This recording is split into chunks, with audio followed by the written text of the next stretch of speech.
If you're just joining us, we'd like to recap our top breaking news story for you now. The man police were looking for in connection to several armed robberies in Fargo was taken into custody just a little over an hour ago. 21-year-old Hunter Havisto was taken without incident. He was wanted in connection to the armed robbery of M&H gas station just off of Main Avenue in Fargo yesterday, but also two other robberies that happened earlier this week and another one today at Mr. Money in Fargo. Stay tuned to Valley News Live throughout the evening and the VNL News app as we continue to learn more on this breaking story.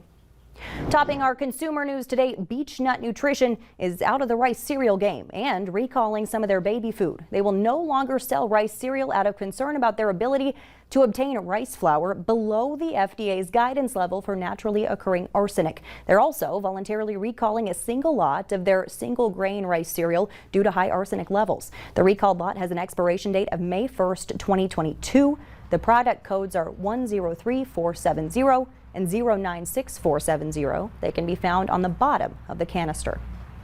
The amount of money Americans lost in prize and lottery scams last year shot up 33% compared to 2019. According to the Better Business Bureau, about $227 million was stolen. Consumer investigative reporter Anna Werner reveals the red flags we should all watch out for.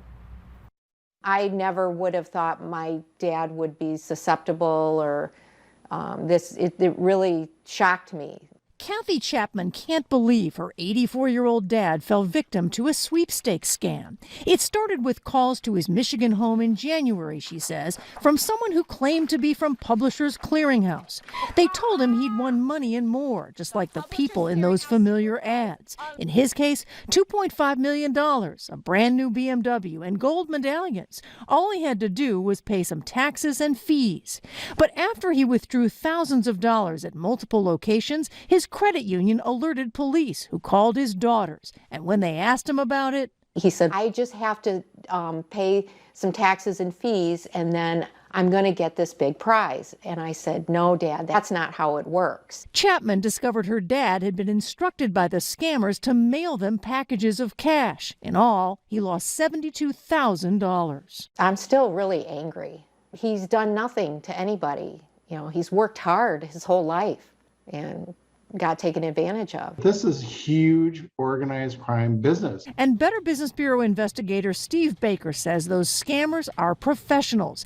His report says those con artists often talk to victims every day, building trusting relationships. They take careful notes of the victim's family and try to isolate them from family and friends. And they'll use any method they can. Sometimes it's through the U.S. mail, text messages, emails, social media. Like this fraudulent email claiming to be from Publishers Clearinghouse with photos of winners and a message from the board chairman.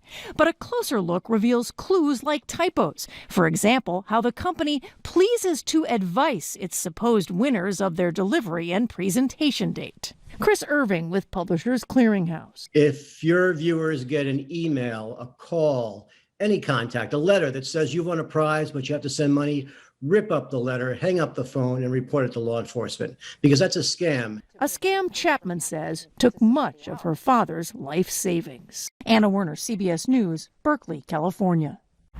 If you've lost money to a scam, report it to the BBB, the FTC, and your local law enforcement. Straight ahead, Germany may have solved the issue of how to show proof that you've been vaccinated. We'll show you their vaccine pass that launched today, right after the break.